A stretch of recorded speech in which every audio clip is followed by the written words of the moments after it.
Okay. Well, welcome everybody to the Lake Orono Restoration and Enhancement Project webinar. This is open house that WSB in cooperation with the City of Elk River are presenting today. We're going to have two presenters, which will be Laura Cummings and myself, Luke Lundy. We both work at WSB and Associates. We ask that everybody, you can, during the webinar, you can post Q&A questions, but you'll be able to ask questions at the end of the presentation of all the panelists. So we're really happy that everyone is attending. It looks like we've got 37 participants. So take it away, Laura.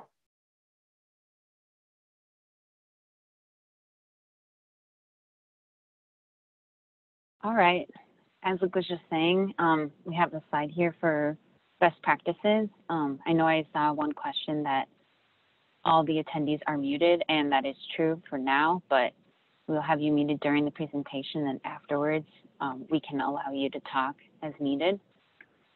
You can use the chat function if you have any questions. Feel free to put in anything you have there. Otherwise, towards the end, you can also raise your hand by hitting *9 if you are using a phone, or you can do the raise hand button if you are on a computer. And then this goes for anyone talking to mute yourself if you were talking and then you stop talking, just because, again, we want to reduce the feedback.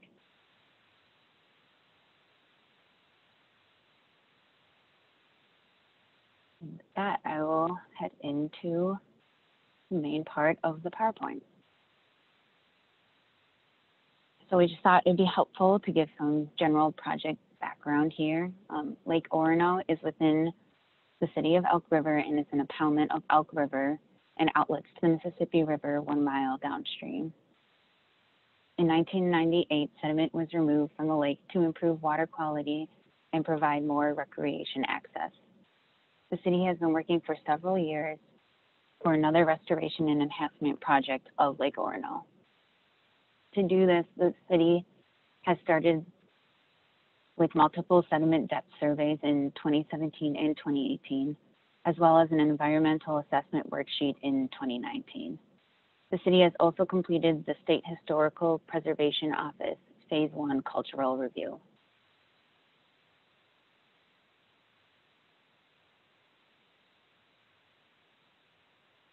As I just stated, there's been multiple sediment surveys taken. This sediment depth was completed in 2017 by the watershed and gives a general overview of the bathymetry of the lake. The deepest part of the lake is seen here near the dam. This shows that the upper portion of the lake is generally 2 to 4 feet deep, and in some areas 6 or 7 feet deep.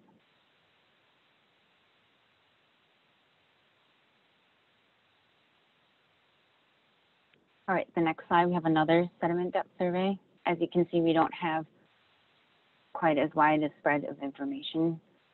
Not as many survey depth shots were taken. This shows that generally the upper part of the lake is around 2 to 5 feet deep, as seen on the previous slide. We are using the current depth of the lake to determine what areas of the lake to target for sediment excavation.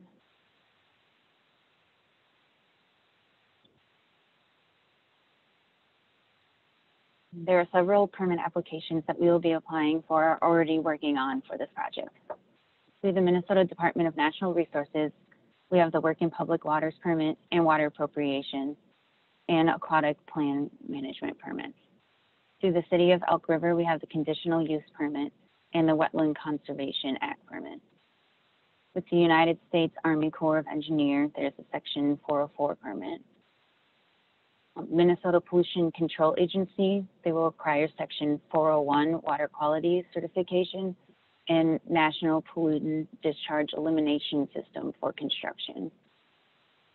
Also through the Minnesota Pollution Control Agency, we will have notification to dredge without a permit. And lastly, we have completed the State Historical Preservation Office Phase 1 cultural review. With all of these permits in mind, we have started on the proposed conditions for the lake. We're going to go more into depth about what exactly is a cobble versus rock riffle a little bit later in the PowerPoint.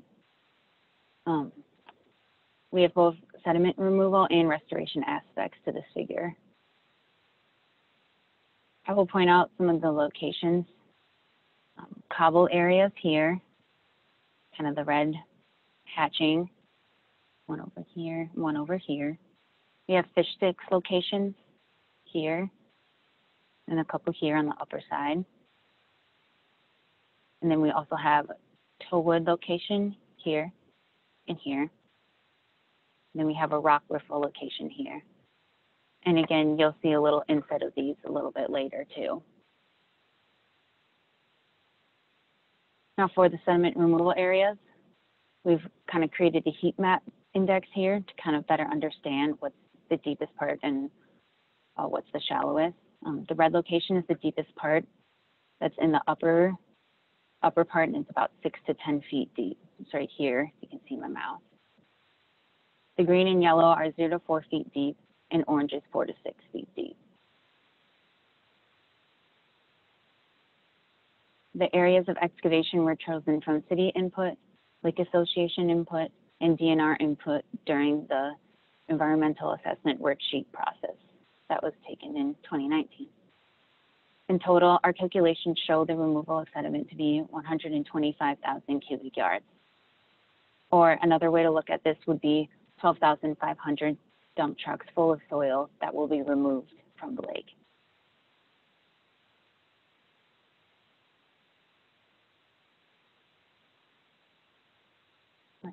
Project budget. In 2015, city staff began working with a group of Lake Orono property owners to update the Lake Orono management plan. On March 5th, 2019, Governor Tim Walz signed a bill, HF 80, which included $1.5 million in grant funding to assist with the cost of dredging Lake Orono. The overall project is estimated to cost about $3.25 million. Additionally, $1 million will be funded through a local sales tax as part of active Elk River. The remaining 20% will be paid for by an adjacent lakeshore property owners. So adding up all those, that is how we get to $3.25 million for the total project budget.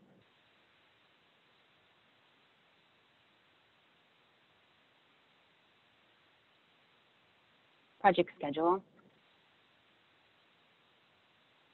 We have broken it down, what we have done in 2019, what's done or has been done for 2020 and 2021. We are here for the public meeting in March. We have a meeting coming up next month with our technical advisory panel. You'll see here the pre-construction lake survey is slotted for April. This is going to be done after the ice is gone, but before the weeds have grown in to get accurate depth measurements before construction. You can see this project is ongoing for the permits that I had previously talked about here.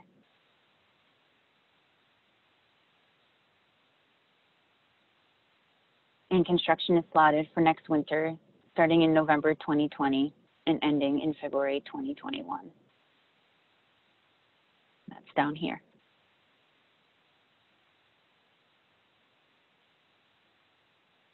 And with that, I'll hand things off to Luke Lundy.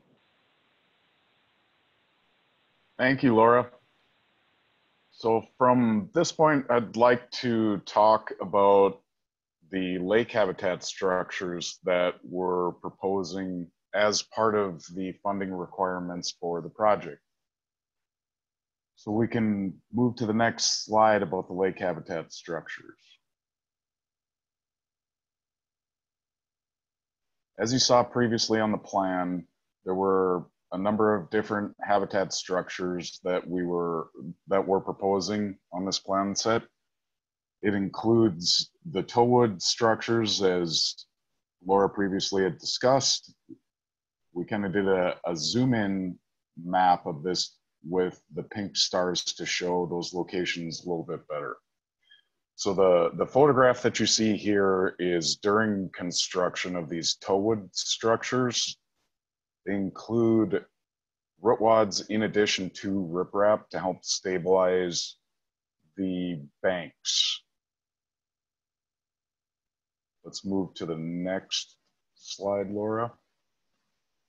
So this is what it looks like after construction is completed. You can see the bench, how we ended up shaping the shoreline in addition to creating this stabilized bench in combination with riprap.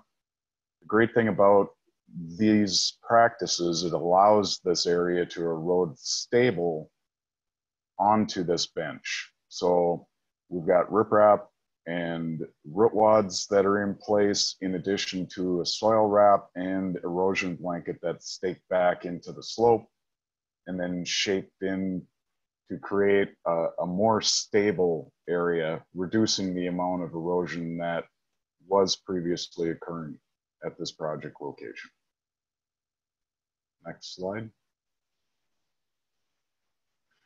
In addition to the towwood structure, there's also a rock riffle on the upper portion of the lake where this star is located here.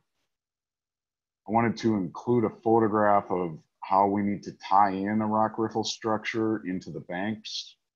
As you can see, it definitely is got an elliptical shape, but you want most of that water flowing down the center of that rock riffle structure.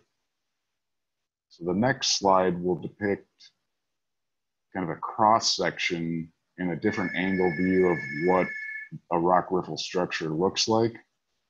So the one that we're proposing on the upper portion of the lake will include a notch in it that will allow for navigation through it rather than what you're seeing in place at this project location where you don't really see as large of a notch for navigation. There still is a notch that's in here, but it isn't as deep as what we're going to propose for navigation through the rock riffle structure on this Lake Orono project.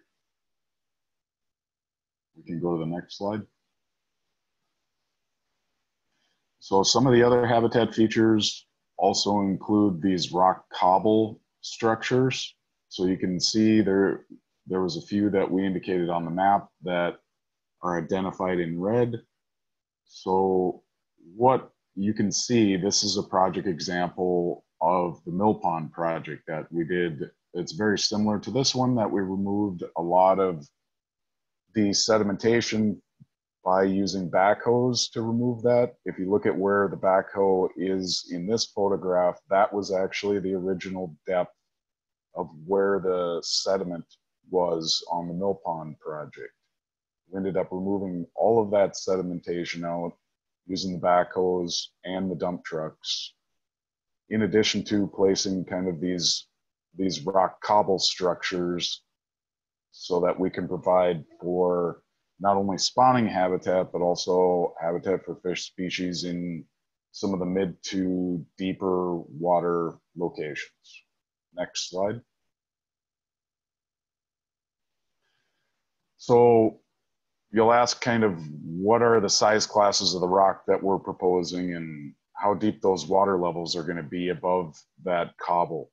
So this is another kind of just template that shows what the placement of that cobble is going to look like.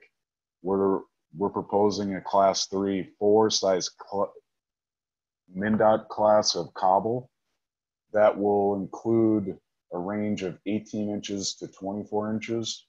We're proposing these cobble habitat areas at a range of 2 to 6 feet deep so that we can still have navigation over these locations.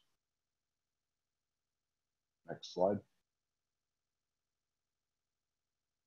In addition to the cobbles structure and the towwood, we are proposing fish sticks within the lake.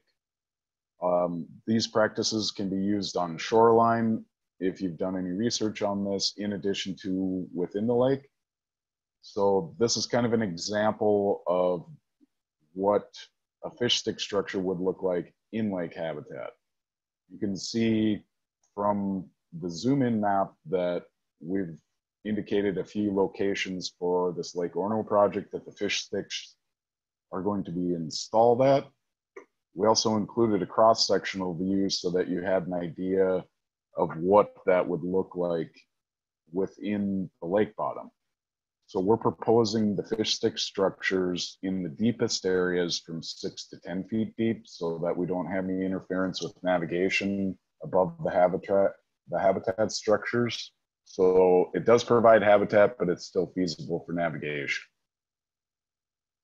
Next slide.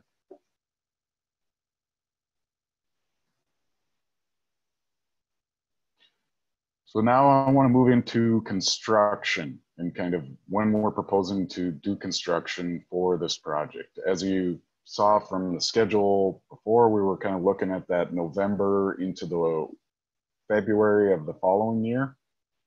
Move to the next slide, Laura.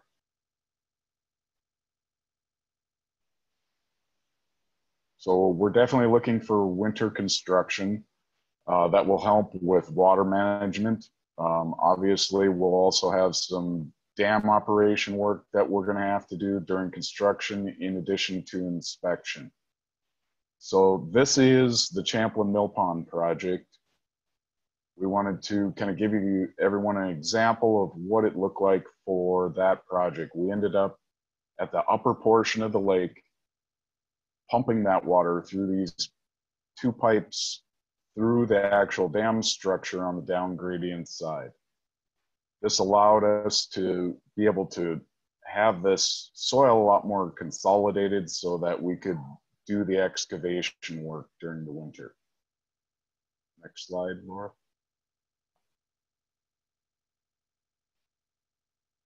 So as we talked about also, that helped with water management.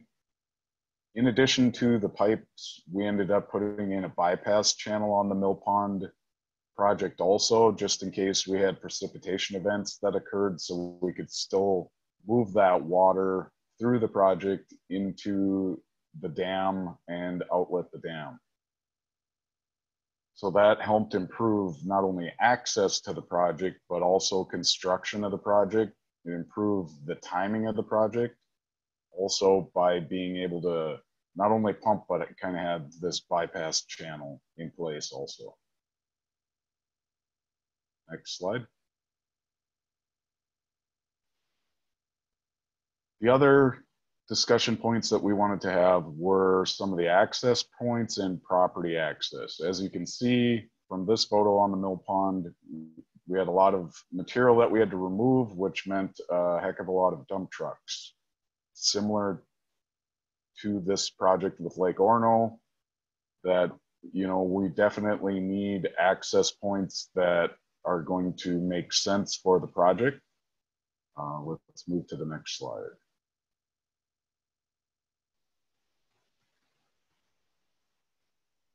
So that would include, obviously, where we're going to need to dispose of that material. So we're looking at desired haul routes of 6 to 7 miles, which would include in either the northeast or northwest of the project area. And we're looking at including in the bid that it's going to be the contractor's responsibility for disposal of the dredge spoils and where they will be depositing those spoils at. That is also kind of similar to what we did on the Mill Pond project for Champlin. Next slide. So our next steps on the project obviously are this public open house. In addition to, we need to do the pre-construction lake survey in April. The permits we're currently working on, which we need to submit. The 429 process that we're going through is another one of the next steps. In April, we're also going to meet with a technical advisory panel and then complete final design. and then move to the construction bid process so that we still meet our schedule needs and be able to get this project done still in wintertime of February 2021. Next slide. So I'd like to thank everybody for attending our presentation. And we're going to have a series of panelists that are going to be able to help answer questions. So our next steps are, I believe, looking at what questions we have for Q&A and in the chat area. But in addition to that, those that raise their hand to ask questions of the panelists.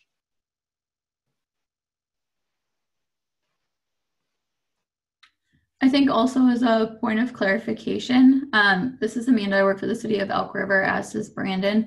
So there's kind of two options right now, both the Q&A on the bottom and the chat. We can monitor both, but it's kind of easier if we do have them go into the Q&A. We can keep better track and then kind of clear them out as either answered or dismissed in that section. We'll keep monitoring both, but just as a protocol, if possible, to use the Q&A. But we can certainly answer these chat questions as well.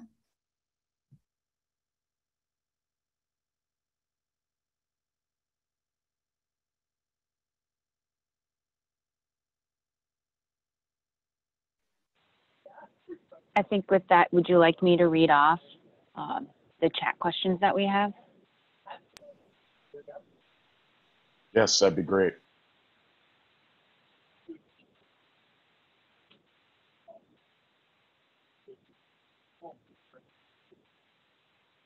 Okay. Let's see here. From Thomas Dinsfeld. Sorry if I did not pronounce your last name correctly. We have the question, towwood structures are generally for the channel restoration of a stream. It appears that you are using the towwood structure on a, in quotation, point. How will these structures benefit a location as seen in your map? Okay, I can answer that one. So our towwood structures that we're proposing, we've got some unstable slopes around this point. The benefits of this are it's going to provide habitat to the in-lake species from the woody structure, but also, as we discussed previously, we're also going to include rock in combination of that with that so that we can not only provide habitat, but we're also stabilizing the slopes by creating that bench at the same time.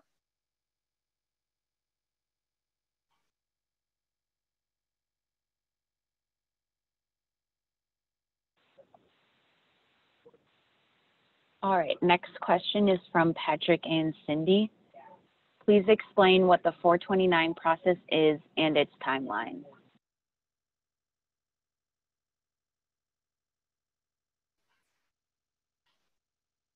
Peter, I think this would definitely be a good question for you to answer.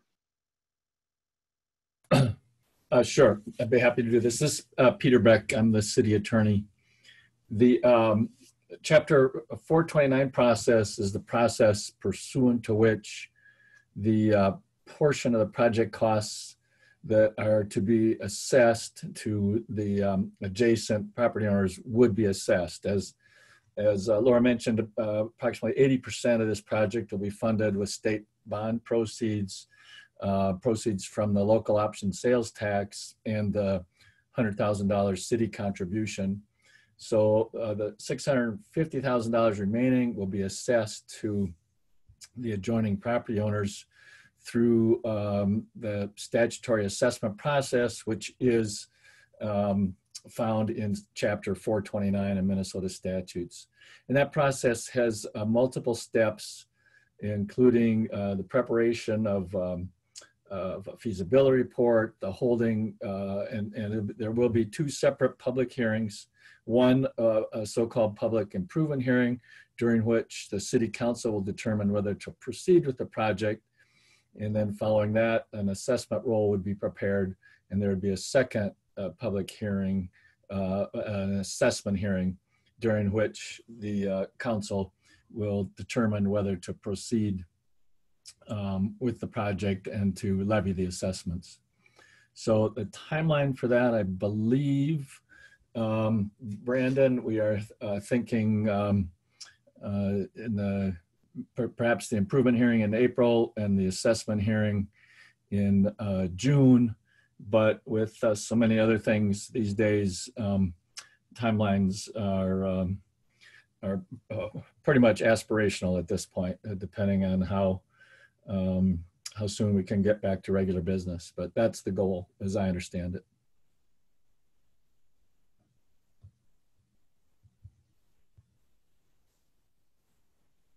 Luke, did you have anything to add to that? Because Luke will be integral to managing the assessment process. Did you have anything to add, Luke? No, I think you covered it all.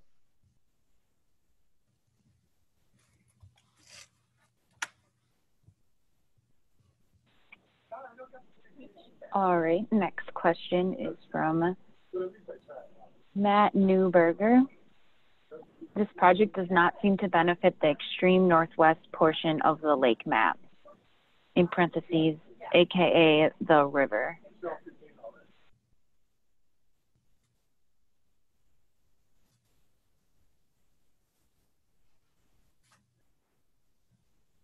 Luke, I can take this one. So in looking at the overall project, obviously reflecting off of lessons learned from 1998, as well as making sure that this project is beneficial for the long term. We've looked at where the sediment deposits are accumulating the fastest, which is the upper portion of the lake where it is getting wider. And we'll get to that in a little bit here with the pre-treatment basins that we'll cover a little bit more in detail. I see another question on that part. And then as far as the other habitat areas, you know, those are areas that are in need with failing banks that we're looking at the potential of improving as part of the habitat portion of that. So overall, you got to think of the project as, you know, we have a defined budget and we need to make sure we stay within that. So where can we get the most material out of the lake that's going to make the most sense long term is how we looked at it.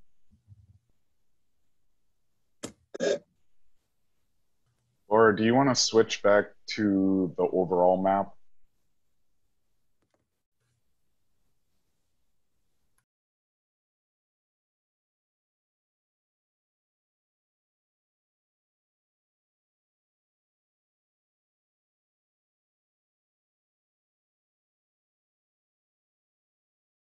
Okay, next question is from Joe. Is there still a plan for a catch basin at the upper part of the lake?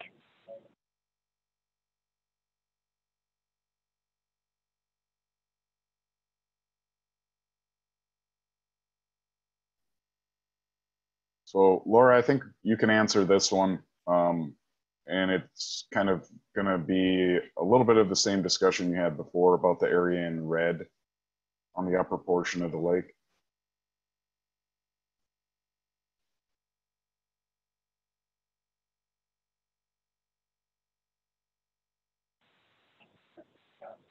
Yep, so we still have a plan in place for the catch basin at the upper part of the lake. That's this deeper excavated area here. And our goal with this is that sediment will flow into here and be trapped before it spreads out into other portions of the lake.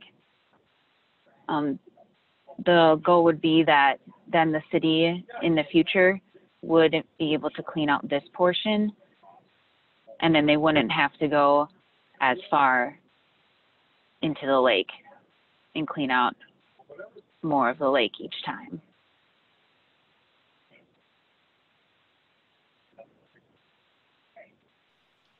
Brandon, was there anything you wanted to add to that? No, just that, just a little bit maybe that, you know, from the beginning, this has always been an idea that was brought up. It was the intent in '98 as well at that time. And it's really, you'd much rather do intermittent smaller projects over time versus, in 1998, the cost of this project was substantially less. So if you fast forward 20 years, if we're at 3.25 million for a budget right now, this could be pushing 8-10 million by that point potentially. So really, long-term maintenance wise, being able to clean out that smaller catch basin area instead of having to virtually draw down the whole lake, go through all the permitting process, all the staff time, consultant time, the benefit will definitely be much greater.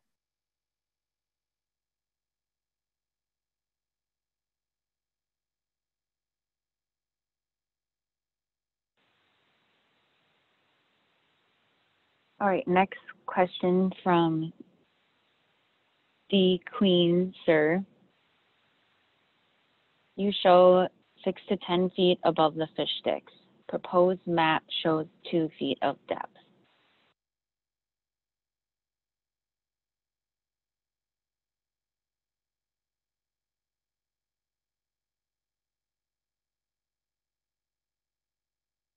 All right, Laura, so we have some of the structures, the fish stick structures that are shown in yellow. I think that was the point of the question, in addition to in that other portion where it is kind of somewhat orange in color, we've got quite a few fish stick structures in there. So the area in yellow was a depth of, what was that again, Laura? Was it 2 feet? Area in yellow is 2 to 4 feet. Okay, and then the area in orange was what again? Area in orange is 4 to 6. So with these locations in the 2 to 4 feet, these fish stick structures that we're showing on this map will be adjusted into those deeper water areas that are shown in yellow on this plan set.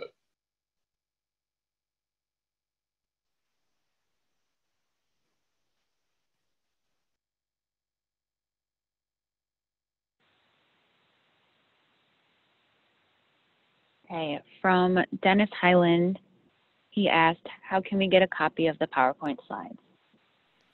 I can take that one. The materials right now, as of about an hour before the open house meeting started, we uploaded both this image, this slide, this map that you're looking at right now, as well as the full PowerPoint is on that. And it's right below, it's on the next subject line right below where you clicked on to join the Zoom meeting.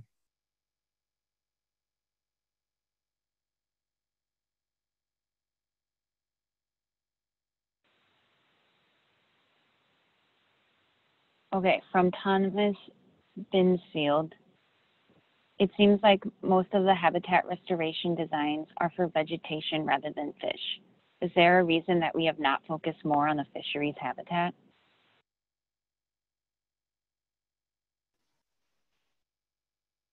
So I can take this one.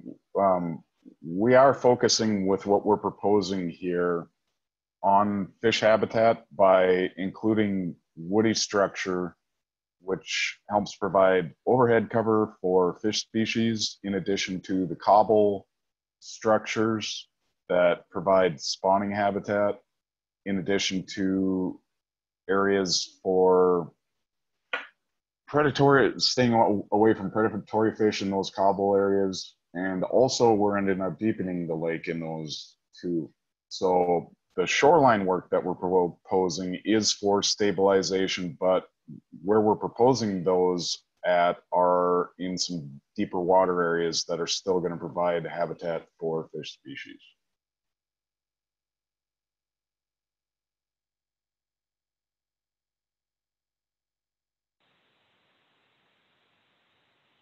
From D. Queen, sir, why the rock riffle addition to this set of plans when it will reduce navigation and cause potential danger to boaters?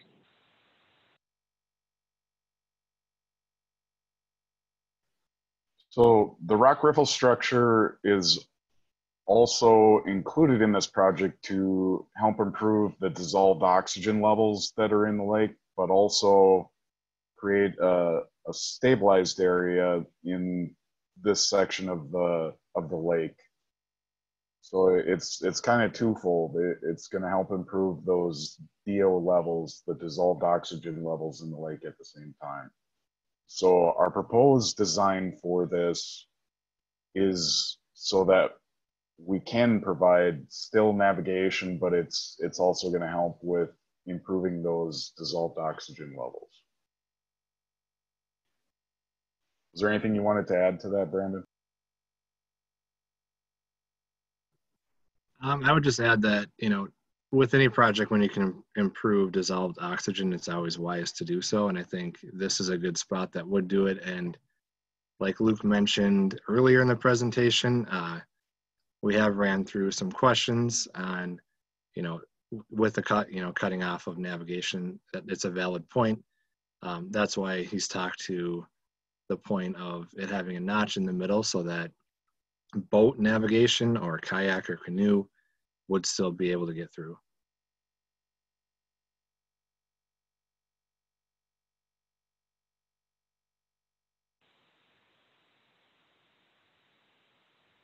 Okay, next question is from Joe. How deep would that catch basin be? So are the co-red areas the areas you are planning to dredge?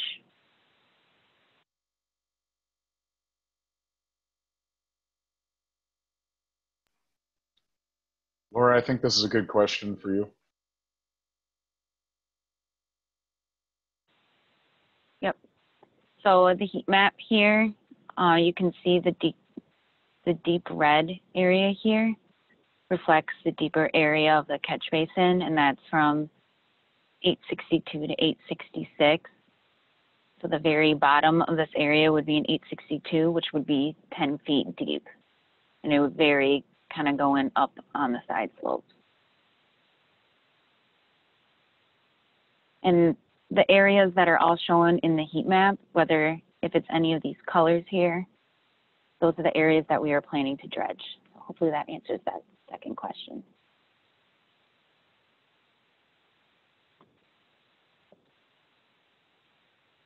Does anyone have anything else they want to add? Yeah, I think you covered it there. Yeah, just the main point, like you said at the last sentence there, is just anything that's in a color in that legend on the bottom of this plan sheet is what is in the proposed 50% plans for dredging locations.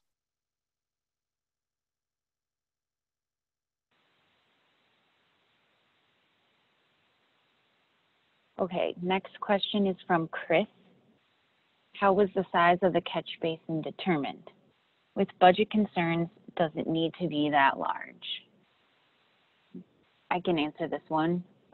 This catch basin size was determined on a previous study. I believe that was done in 2018. And it was sized based on the inflow coming in from the river. And we expect that it would be filled with sediment around 10 years. So that was identified in the study, and then we also had put that in the EAW process as well. Does anyone have anything else they wanted to add? Yeah, I can add a little bit on that. Obviously, there's no clear golden answer on this. This question has came up multiple times. The intent, you know, from our perspective is, you know, you make the basins smaller, you're going to have to go in more often to fill it, you know, to excavate it back out. And to do that, you're going to be paying mobilization costs for a contractor to do that more often. So if it is, you know, proposed like this, where it is a little larger, where you can get to that, hopefully that 10-year mark before you have to dredge it out, the intent would be that the cost would be cheaper overall.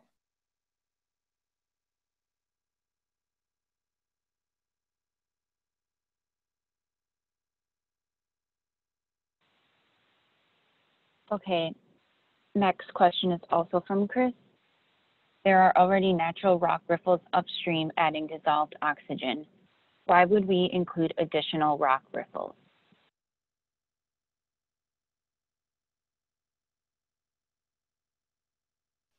So I think this will kind of be a combination answer from Brandon and myself. With what we're proposing to do, it's to not only install this structure up in the upper portion of the lake, but improve that existing riffle structure that is in place.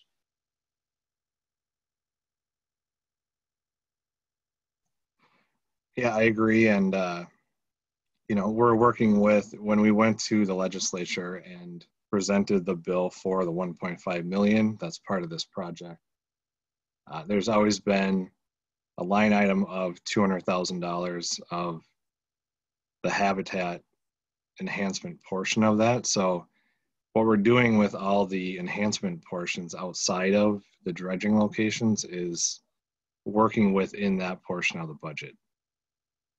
And we've gone through quite a few iterations of where those would be at, where are the best spots for them. The cobble beds, can they be placed in an area that has pretty good fishing already, and can we improve on that so that the benefit is for everybody? Those are all comments that we've taken in. We've adjusted quite a few of those around. The intent has always been to, specifically with the cobbles, is have them adjacent to non-privately owned property, just as a part of ease that we wouldn't interfere with people's private lakeshore. And we'll work with, such as the Simonette Point there, the Bickman property, with willing property owners that have an existing issue with erosion. That's the intent there. And then outside of that, strategically, WSB, with their natural resource background and expertise, have cited these habitat improvements.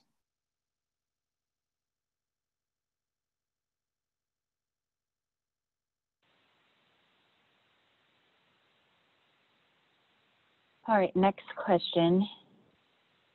Can you point out the location of the rock riffle on this map, please?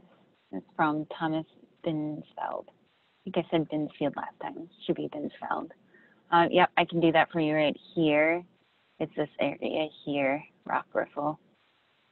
It's the only one on the site. There's not any that you're missing over on the south side. Next question from D. Queen Sir.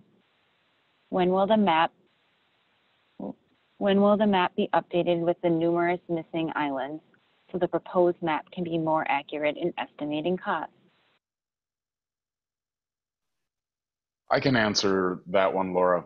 So April, we're proposing to go into these proposed locations for dredging to complete the lake survey so that we can improve the overall contours that you're seeing on the plan set, in addition to having better estimates of what the overall sediment calculations for dredging are going to be. In addition to that, we'll also be completing contours in the locations for the habitat improvement structures that are outside of the dredging, that include where the riffle improvement structure is, in addition to also the bank and towwood stabilizations.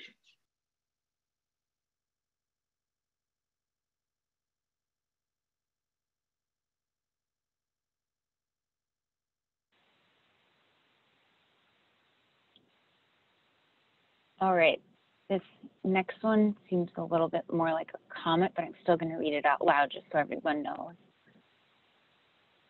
This is from, I'm sorry, I'm one below. I'll say this one instead. From Joe. Would a landowner with access to the lake be able to have contracted trucks use their property to access the lake or to remove sediment? And if so, would the landowner be able to receive compensation for use? Luke, I can answer that one. That would not be up to the city at this point. That'd be something where once this is out for bid, public bid, it'll be out for bid for probably 2 to 3 weeks approximately, per the state statute that we have to follow. If a contractor reaches out to a private property owner, that is not a responsibility of the city. Once the bids are approved, if something like that was included in there, the liability is with or between the contractor and the private property owner, to the best of my knowledge. Brandon, maybe I can add a little bit to that. The bidding process, as Brandon just said, contemplates that the bidders would make arrangements for access points and haul routes and so on. And so the property owners of property that a bidder proposes to use would be presumably approached by the bidders, and that would be a private transaction. However, as part of the contract approval, the city will be retaining some review and approval of access points and haul routes to be sure that they are appropriate and comply with all the other commitments made in the EAW and otherwise for this project.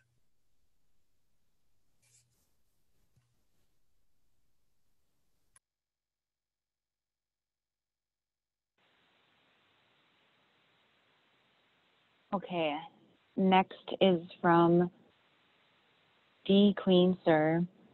There isn't a rock riffle structure currently in place at the marked area. There is a ton upriver. Navigation is more important than a small pile of rocks for additional dissolved oxygen.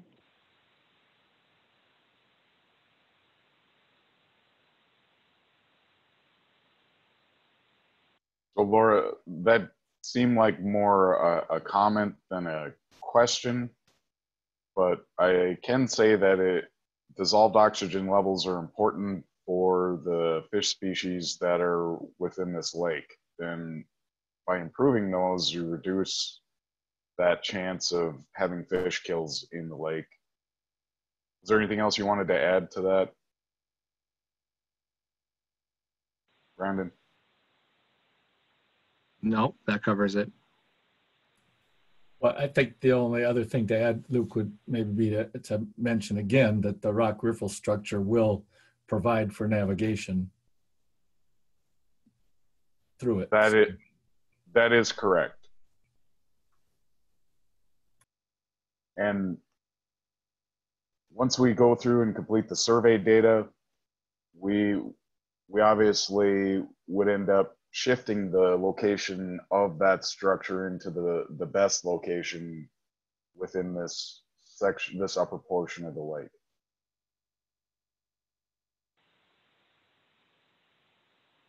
That fits into this next question here from Ed Burry.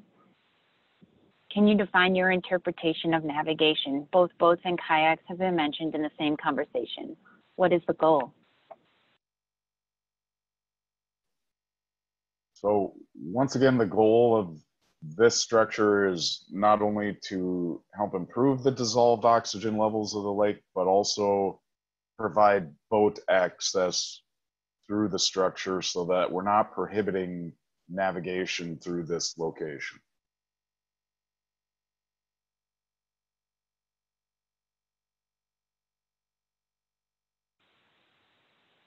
Okay, from Katie Scanfield.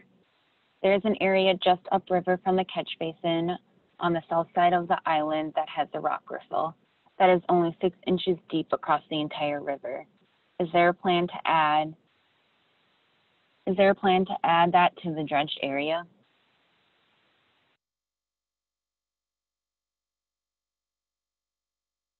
I can take that one, Luke.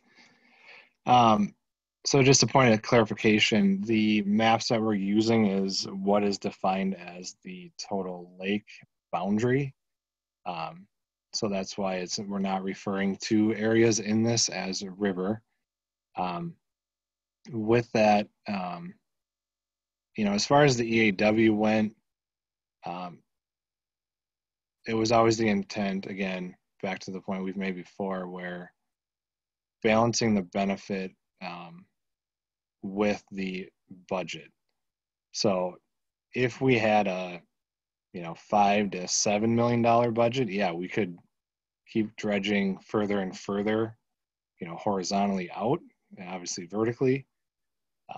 With the plans that we have here is a combination of, I would say, hundreds of hours and hundreds of questions and comments where nobody had more, weight on what they wanted versus others. We took everything and balanced it.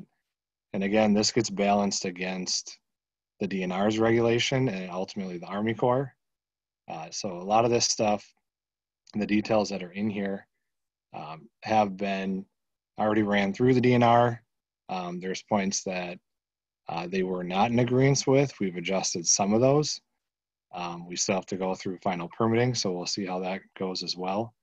But again, I think just overall, just as a caveat with this whole project, is that we have to balance all the improvements against the budget and to obtain the best project for everybody. Not everybody's going to get what they want, but we are trying to incorporate as much as we can into this with the budget.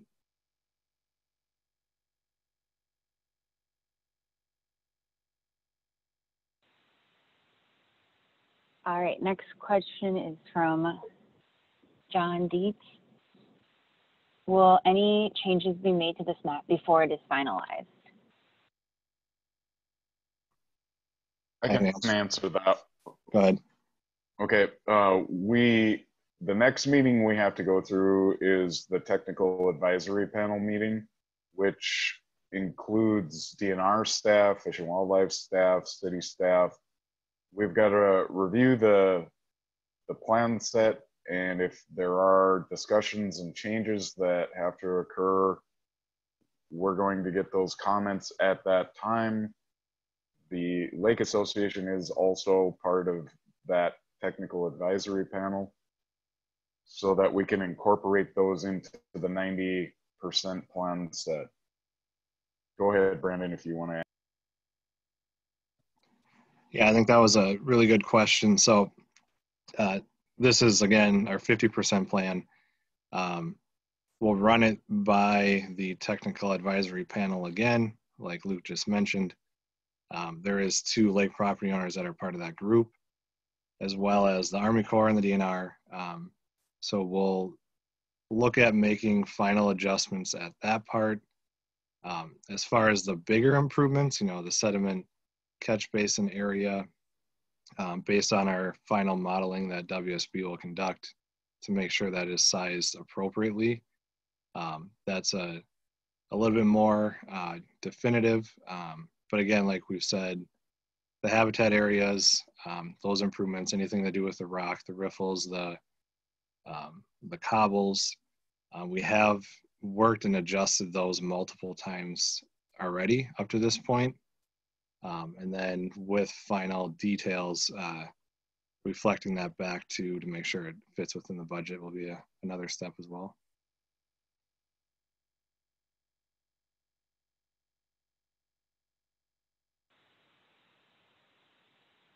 All right, next question is coming from Carl Johnson. The location of the rock structures appears to be in the path of common boating areas, at least after those areas are dredged. You mentioned the rock structures are between 2 to 6 feet deep underwater. 2 feet is a bit shallow for boat traffic. Can you comment on that concern and or how it can be addressed?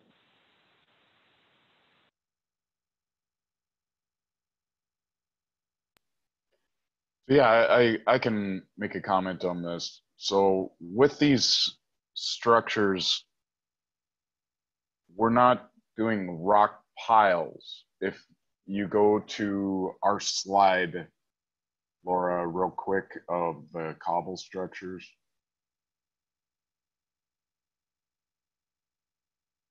Yeah, the next one. You could see that with this structure here, it isn't large rock piles that we're proposing. We're proposing these linear locations as you see here. So that, number one, we're obviously providing that spawning habitat as we discussed previously, but in addition to that, we're not impeding that navigational traffic through these locations. I think it might be easier. It could be easier to think of them as rock cobble beds versus, you know, shallower subsurface islands. That's not the intent. They are meant to lay out and be spawning areas, not a pile of rocks, like you said. Right. So if you go to the previous slide, Laura, you can see that this was obviously this structure isn't fully installed yet, but you can see how the rock beds that are linear in shape that are providing that habitat.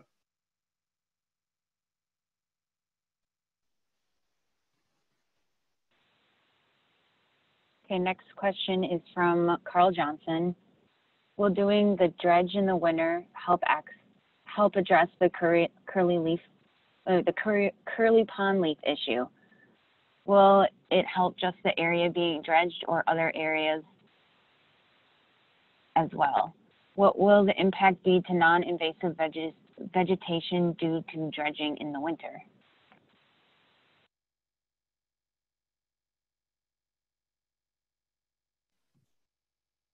So I can start with the answer on that one.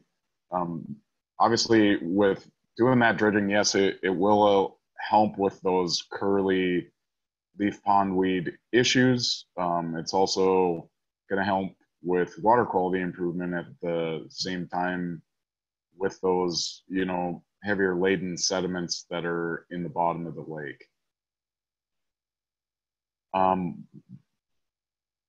What we're also proposing is to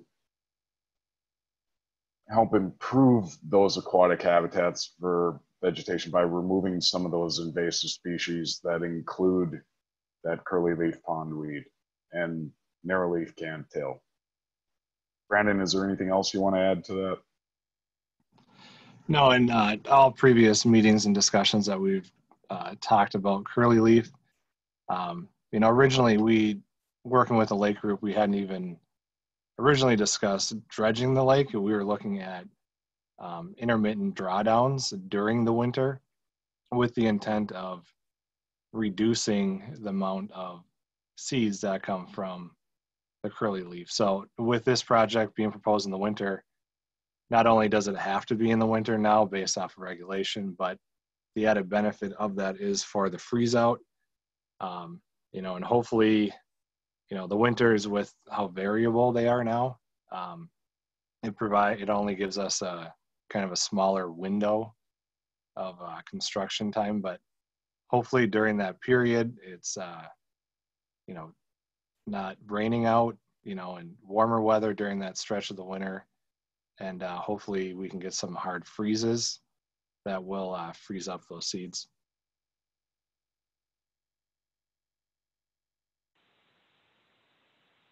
All right, next question is from Patrick and Cindy.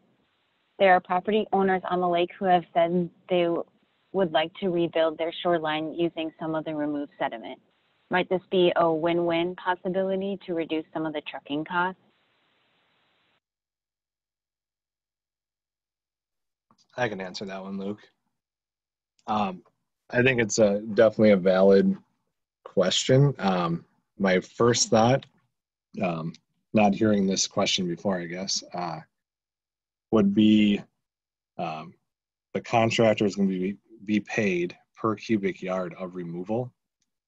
So whether that's hauling it out or placing it in a different spot, you know, putting it along the shoreline, you're not removing that nutrient-laden sediment material is what I would be worried about, because we want to get that out of there so we can take away some of that food source for the aquatic vegetation that's in there.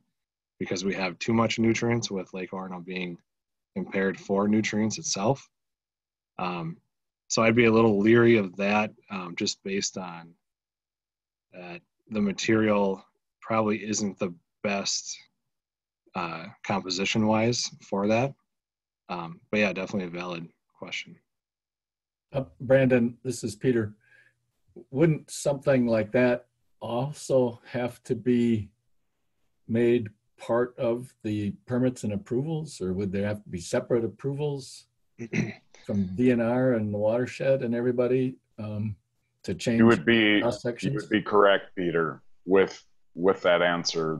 That is exactly correct. In addition to that, with this sedimentation, it's exactly what Brandon had just discussed. It's very, not very stable material for construction, but that would have to be amendments to what we'd proposed within the approved EAW also, Brandon.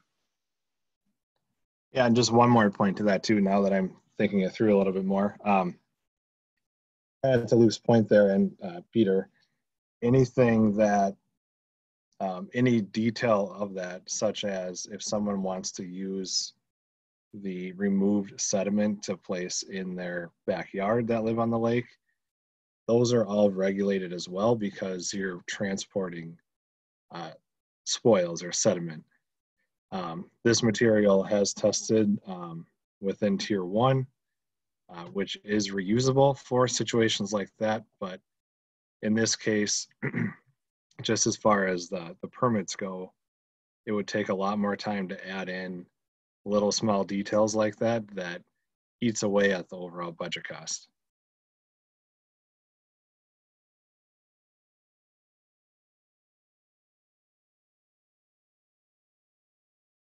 Okay, next question from Optiplex 7010.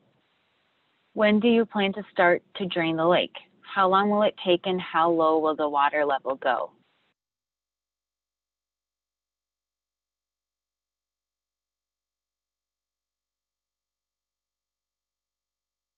So I think this question can be answered in combination with Brandon and myself.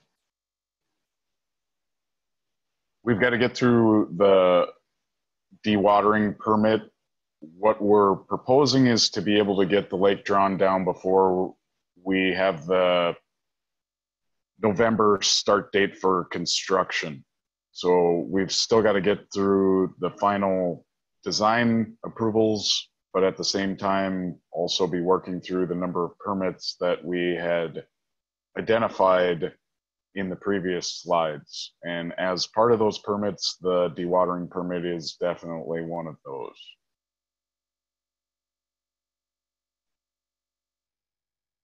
Yeah, and I think, back to the point of the DNR's requirement being the lake has to be drawn down by September 15th is, not the most ideal time for the recreation portion. But again, that is a strict requirement from the DNR as it relates to fish habitat and other, fish species. And we do have the Blandings turtle in the area that we're going to have to actually come up with evacuation plans, as interesting as that sounds. But we'll have to do temp fencing and create actual pathways for turtles to migrate out of that area, specifically the Blandings turtle, so they can get to a safer spot for the winter.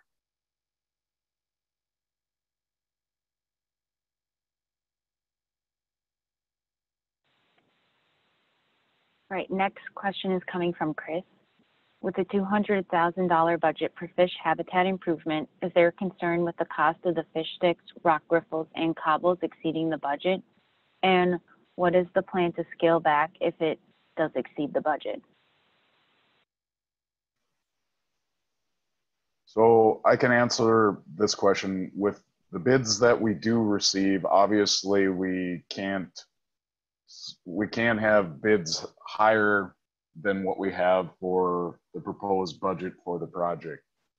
So if indeed some of the costs for the habitat improvements exceed what we have shown as far as with our design, we will have to do some reductions in that overall number of structures so we still meet the goals and needs of the habitat improvement, but also meet the budget requirements. You want to add to that also, Brandon? Yeah, I think with, the habitat portions of the project, being in the location that we are, close to gravel mines, the class 3-4 material, the rock size, that material is readily available. And also contractors are very good at finding trees such as these, because a lot of people want to get rid of that versus having to grind them or cut them up. So they may be, stockpiling already for something like that if they're interested in bidding on this. And again, we'll be going off our, WSB's engineer's estimate for these portions. And with the market that we're in, especially currently, we can't predict exactly what things are going to come in at. But, it's a responsibility, working through that process to adjust accordingly.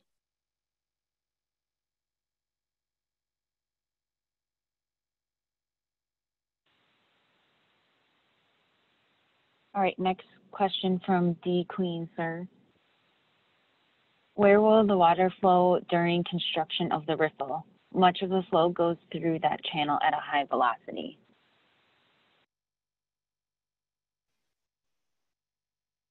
So I can answer this one. We will be constructing that structure. We're not going to divert the flow through that. We can construct that riffle structure and not change the course of the flow of it in order to construct that. So it'll still remain through that channel. There's just a process when we're doing the construction of it that we do half of it and then the other half completely, so that we're not having issues with having to fight those high velocities that you're talking about.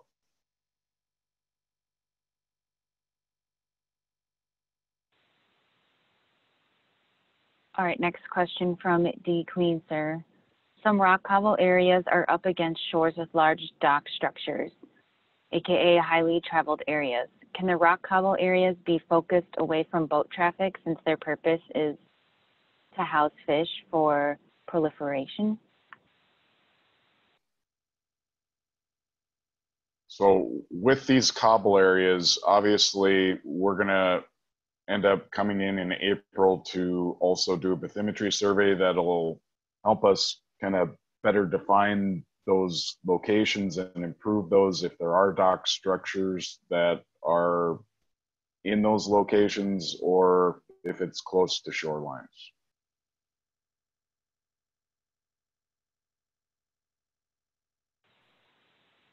I think if you look to, most of those have been sited adjacent to public property, such as up near Concord Street and Island View Drive. That is one of the city parks that's in there. So we did shift that rock cobble area further to align with that shoreline versus having it in front of private property, as well as siting one of them on the west shore of the Cemetery Point.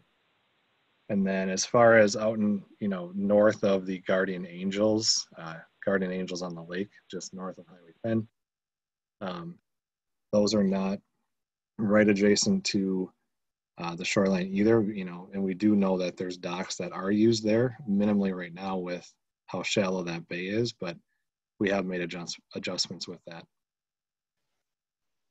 Laura, do you want to switch to the main map again?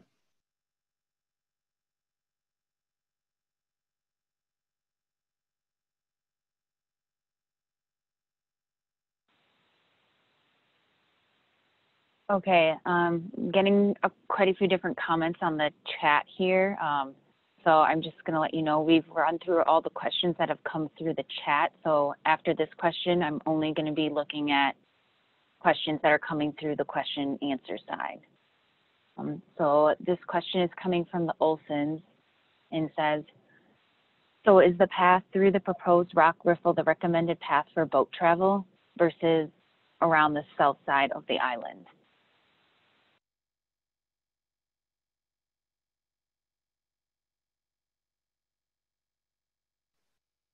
Brandon, do you want to answer this one? To the best of my knowledge, it's with this project, it's not our intent to designate where people travel as far as navigation goes. I would say that's beyond our authority. I doubt the DNR would even do that as well.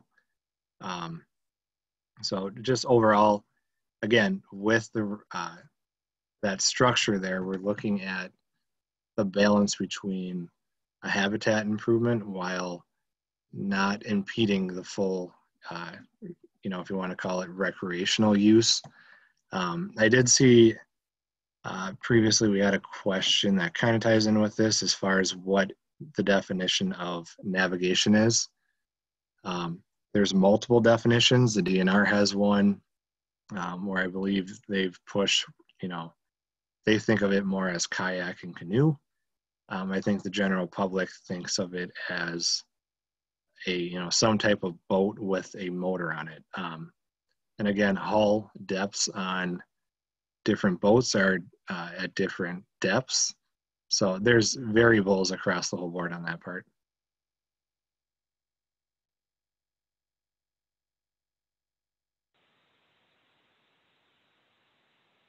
All right, next question is from Aaron, and it is the ordinary high water level is approximately 872. From your heat map, it appears that the areas in yellow may only be 2 feet deep after the dredge.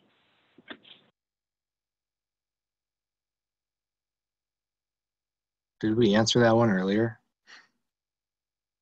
with another question, I feel like?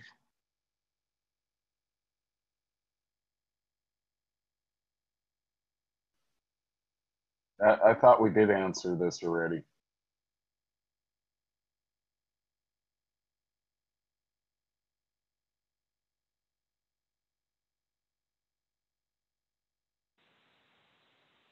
Okay, I am moving on to the next question. I think the first half of this question has already been answered, so I'm going to read out the whole thing, but I think more of the last question is asking, I'll just read it. The location of the rock structures appear to be in the path of common boating areas.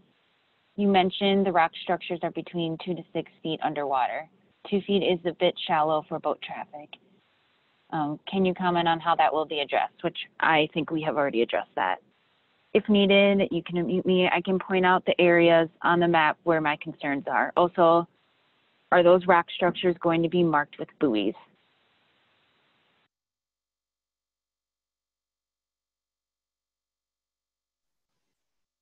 So Brandon, I don't believe we were proposing to mark those rock structures with buoys because of the fact of the water level elevations above the structure. Is that correct?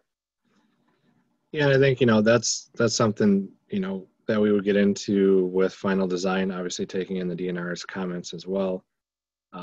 What they may see as fit. Also, it's been our intent is, to run this by Sherburne County, their sheriff's office as well, because they're the ones that oversee that. So we'll take their professional opinion on that too.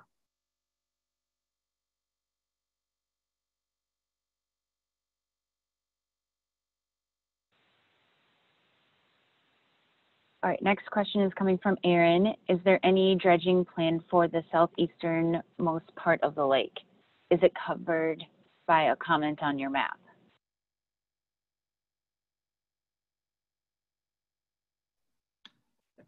Luke, I can take this one. So to this point, and again, looking at the data and the information from 1998, there was some dredging off of the cemetery point. We've looked at that, discussed it with, during the lake group meetings as well.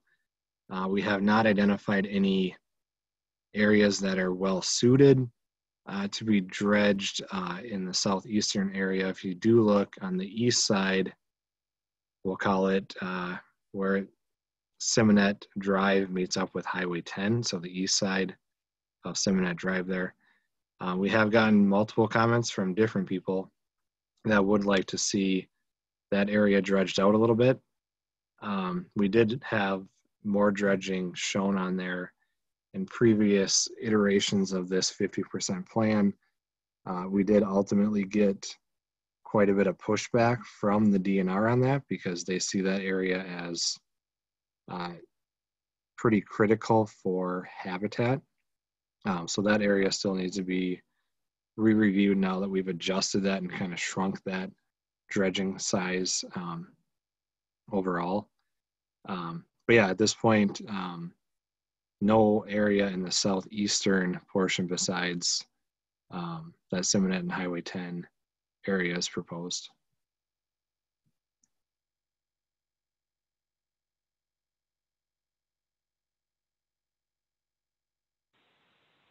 Okay, next question is coming from Carl Johnson.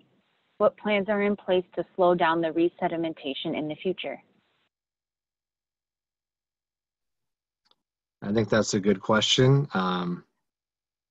Probably the biggest question overall that we would like an answer on. During the testimony portion with the state legislature for the 1.5 million for this project, we were asked that same question.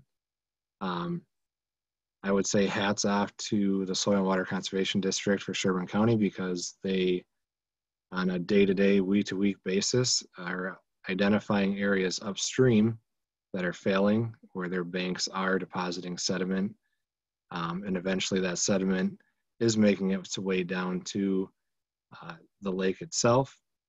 As far as soil erosion goes, there's no regulatory enforcement that people have to fix that. So it is on a voluntary basis. So if you know anybody that would be interested, a first good step would be to discuss that with the Sherburne County Soil and Water Conservation District to see if it's a good fit. They can help with other services as well, and they can speak to those details. But overall, there's other efforts too. Other lake associations upstream, lake improvement districts upstream, the Coalition of Lakes, which we have members that live on Lake Orono that are a part of that. And my intent too, and staff's intent with the Soil and Water Conservation District has been to not actively apply for clean water grants specifically to this area previously, so that funding would be more readily available upstream to stabilize banks that need it more, because ultimately that's going to benefit Lake Orono.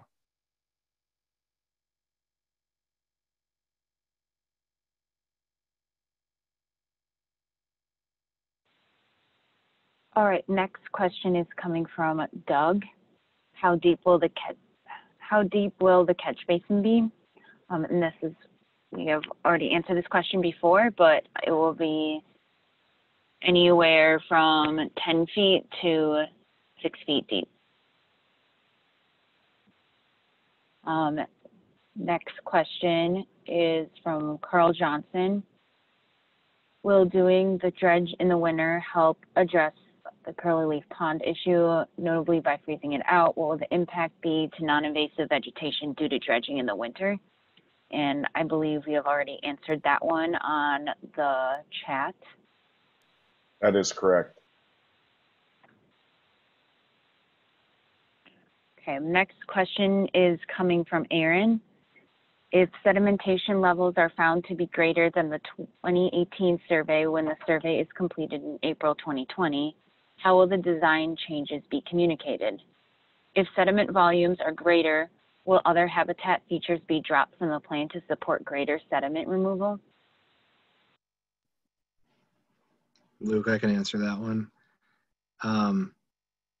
So with the updated survey, we'll be able to tell what the differences are, which actually may lead us to solidify where those dredging locations are. And for that reason, if they are filling up quicker. As far as the habitat structure funding portion of this project goes, the intent has always been to have a $200,000 budget for that portion. And from the city perspective, we wouldn't want to completely wipe that out. We've been asked to, dredge other locations deeper and not to do as much habitat improvement. But again, that was in the bill. That was the intent from the beginning. That is a big part of, I think, that the state legislature approved that. So to take that out at the, ninth hour, I don't think would be anything that the city would want to do at this point from staff's perspective.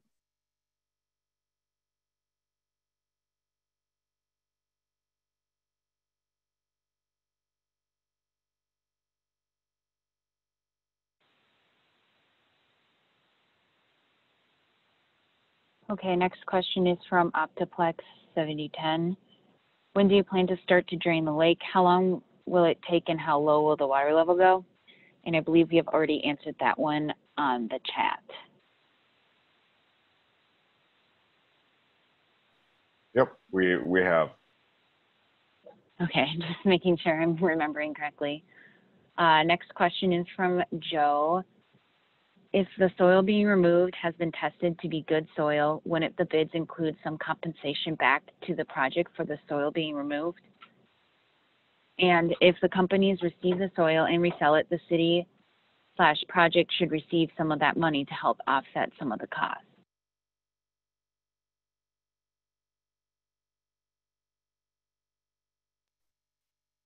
I can answer that one. Generally, and again, Peter, if you need to jump in here, once I say what I'm going to quickly say here is, with any, type of project like this on a, that's publicly funded, once the contract with the lowest qualified bidder is executed, once that material starts being removed from the lake or stormwater basin, whatever the project may be, that material is now owned by that said contractor.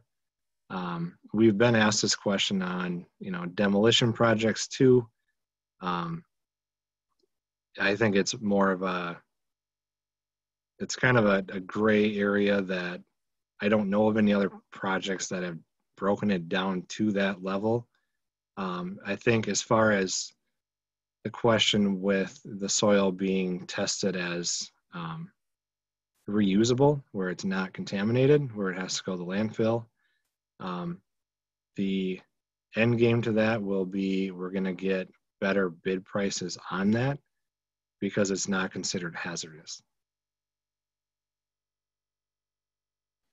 Yeah, if that material was considered hazardous, it would be a lot more expensive to truck that material to a disposal site that can handle that risky material.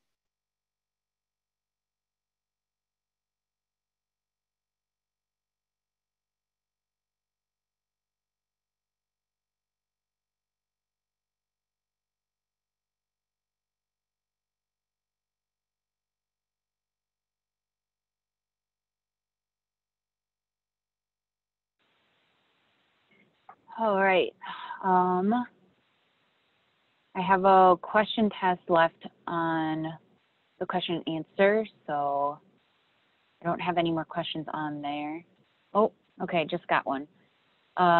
This is from Laura. Not me, can as lakeshore owners purchase some of the fill to be removed to fix their shoreland?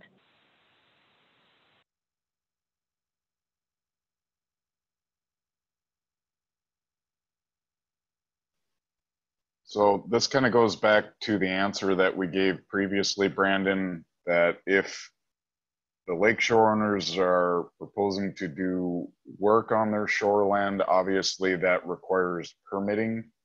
that would be outside of the permit that we're proposing for the dredging of this lake.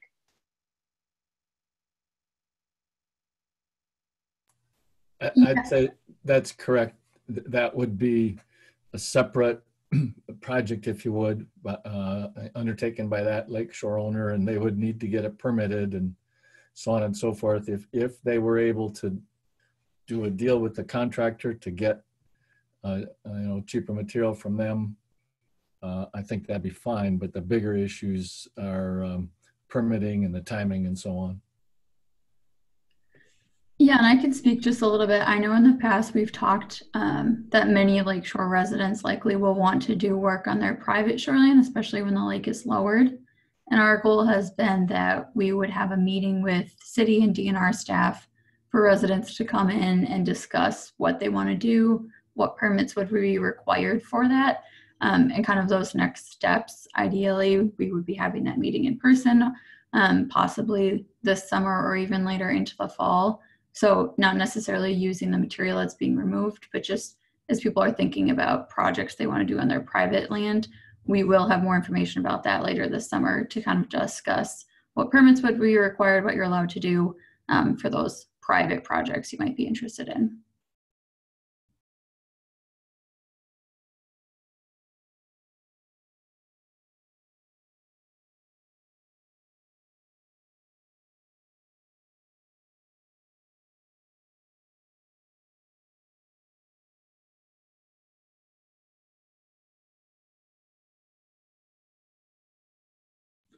I'm also seeing people coming up asking for repeats of the question. Since we are getting lower on time, I don't know if we'll take the time to do this now, but the meeting that we're doing now will be recorded.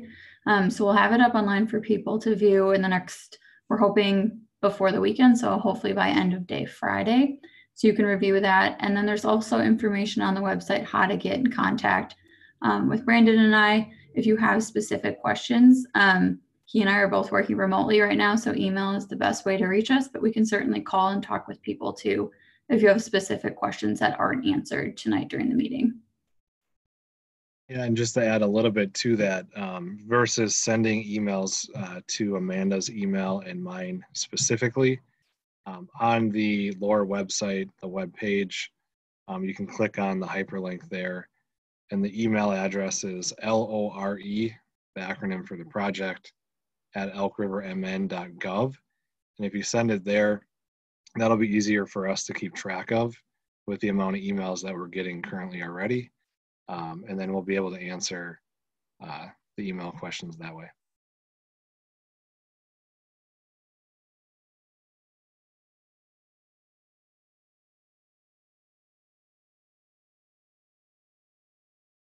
The next question from D. Queen, sir.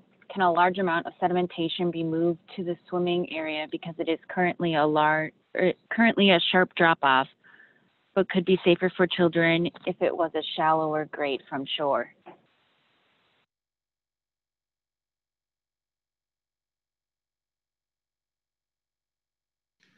I think from a construction standpoint, again, I think it's a better benefit for the project where material that is excavated is actually removed from the lake.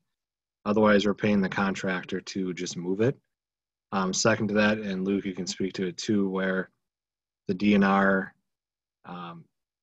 is not in favor of kind of that excavating and depositing in different areas of the lake. So if you want to speak to that maybe a little bit, Luke. Yeah, no, exactly right. This isn't a project that would be similar to like the Mississippi River, where the Corps of Engineers moves the sediment and kind of out of the main channel into different locations of that corridor. This is a project in which we're removing that sedimentation to help with, habitat improvement, lake depths, but in addition to that, removing that nutrient-laden sediment out of the lake. The DNR is not going to be for removing it and placing it in a different location of the lake. They're going to want to see it just removed completely.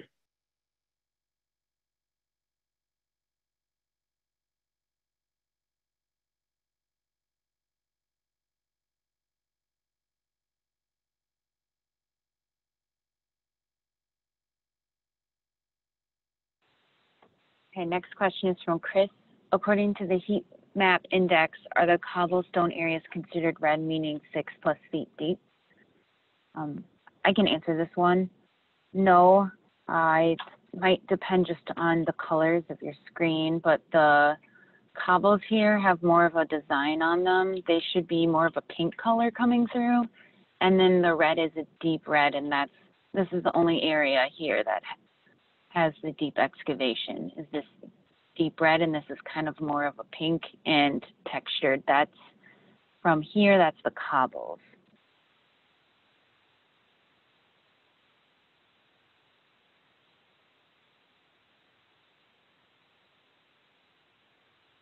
I have another question from D. Queen, sir. Wouldn't fish sticks and rock cobble fish habitats be covered up and considered useless after a season or two if they are placed within the sedimentation basin? So we're specifically trying to include those in locations that they would not be covered up. So that's kind of the purpose of why you see those in the locations that they're at, instead of sitting right in the middle of that 6 to 10 foot deep sediment basin.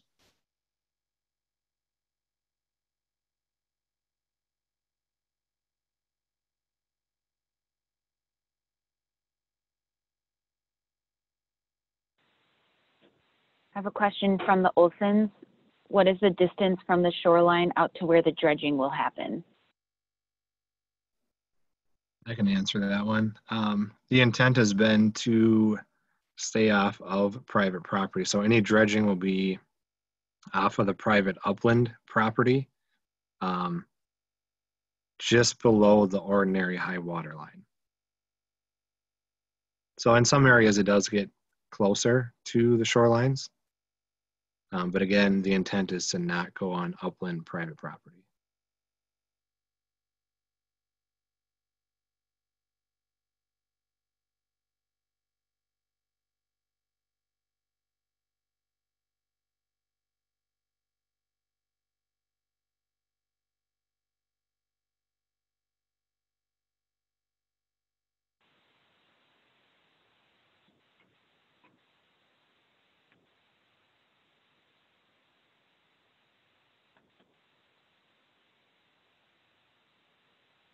Okay, with that, I think I'm seeing all the questions that are in the chat have already been answered, or they were placed twice in the questions and the answer. And unless I'm missing something. Just one point of potential clarification would be, being that each question was read off during this recording, in the event of trying to save time as far as writing up a response that was already answered verbally, it might be best that if someone wants to tune into this, that they can listen through those question and answers, and then following that, if it didn't answer their specific question, that's what the laura@elkrivermn.gov email address is for.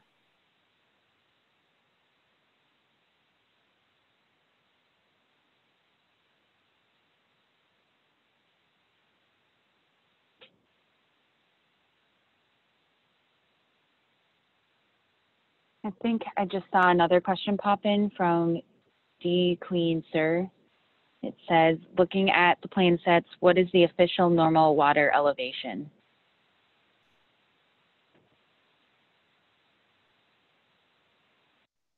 Laura, do you have the OHW elevation that's listed in the legend? I know, Brandon, you would know what that elevation is. 971.5 is the public water normal water level. 871.5, but yeah.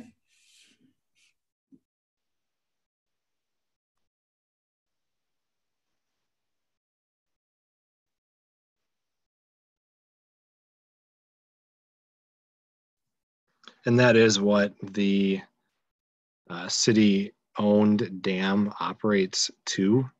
Obviously, with the large watershed, that's a day-to-day adjustment for the dam gates.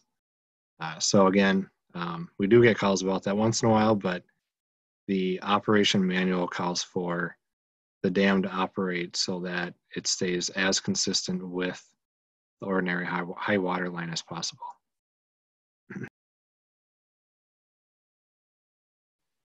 So Laura, is there any other questions that are left, or?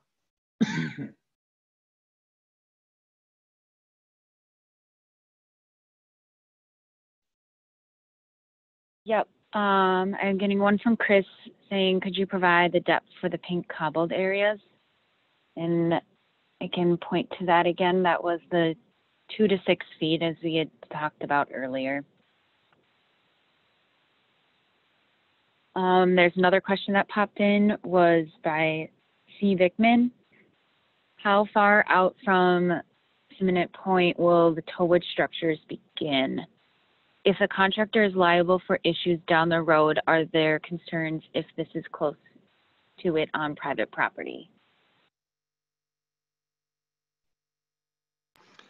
You know, as far as these plans go with being 50%, the intent is to stop or minimize that erosion. As far as the liability goes, I'm not going to speak to that. Yeah.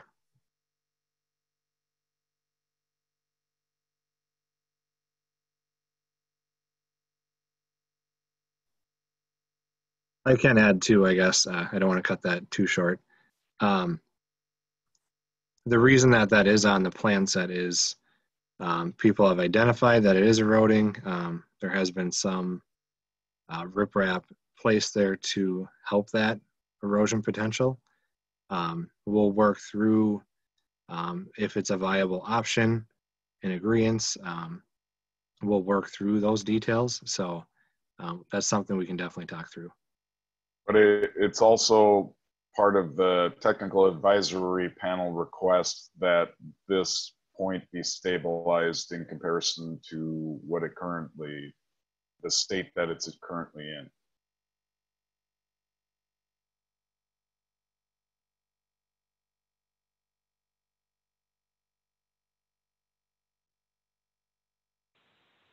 All right, I got one more question right now, and it's from D. Queen Sir asking, where is the end of the lake boundary upriver?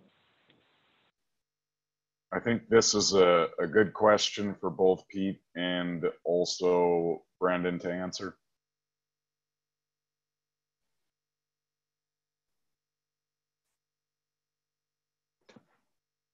I would say, based on the process that the city went through with the petition for the Lake Improvement District and processing that, that is all called out in those documents. So if you want to refer to that, that did all go through City Council and the DNR as well.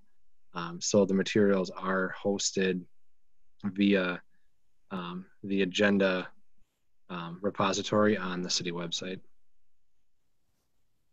Yeah, and I would just add that that is as determined by the DNR.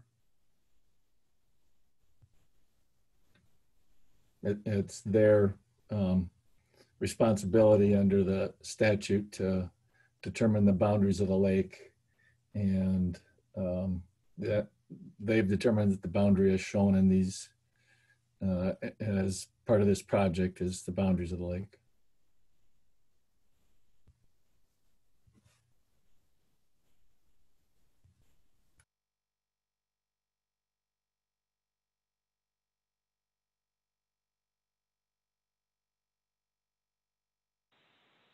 Have another question coming in too, from D. Queen Sir, asking what are the documents called? The DNR recently provided that there were hydraulic tests to some extent upriver.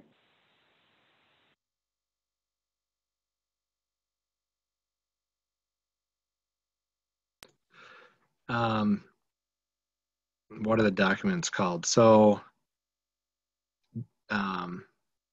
if this person wants to email the lost@elkrivermn.gov, we can provide them a web page link for that. Again, it's all public. You can go in there and search for the Orono Lake Improvement District. Anything with those titles, or if it's in an image or a staff report, should produce through that. And as far as the DNR recently providing hydraulic tests, I am not familiar with that.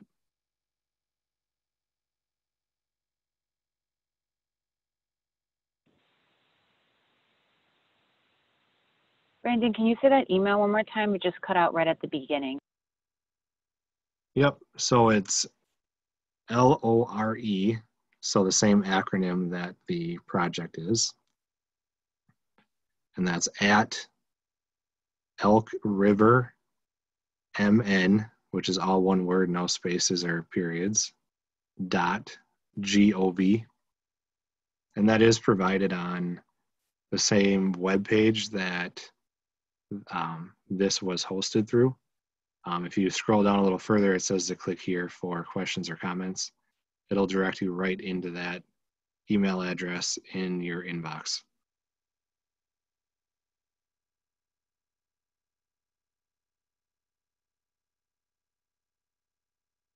So Laura, is there any other questions? I have no other questions at this time. Well, I would like to thank everybody for joining the webinar. We had a lot of great questions today. I definitely think that this is going to be a great project, and I'm really looking forward to moving through the process and getting to construction on this project. Is there anything else you wanted to add, Brandon? Yeah, I would add too that we appreciate everybody adjusting as this was intended to be an open house. So we certainly understand that there's more questions that are going to come up in the future. So certainly reach out to us, check the email and the website for project updates. Hopefully we'll be meeting again in person over the summer, but we really appreciate everyone adjusting. We know this wasn't ideal, but we're glad we could still host something today. So we appreciate that. Yeah, and I mimic that as well. Thanks everybody for the questions and everybody's comments and questions tonight and previous to this as well. And then as far as going from an in-person meeting to virtual, none of us had done that before, so it was a learning experience for all of us. We ran through and did testing yesterday to make sure that everything was going to work well. WSB has done a great job being the host of this. Other city staff have been involved too as far as the communications go, trying to get this out to everybody that we could, minus going door to door or having it still in person, which we weren't allowed. So just again, thanks everybody. And again, this is recorded, so people will be able to look back at it.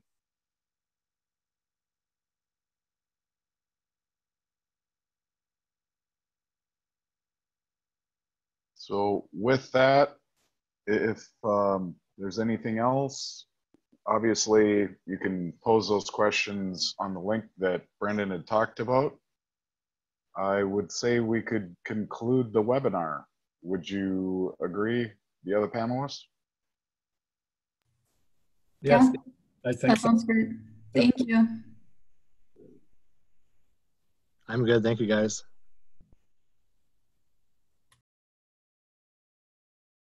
Okay, everyone have a great evening. Thank you. Thanks, Luke.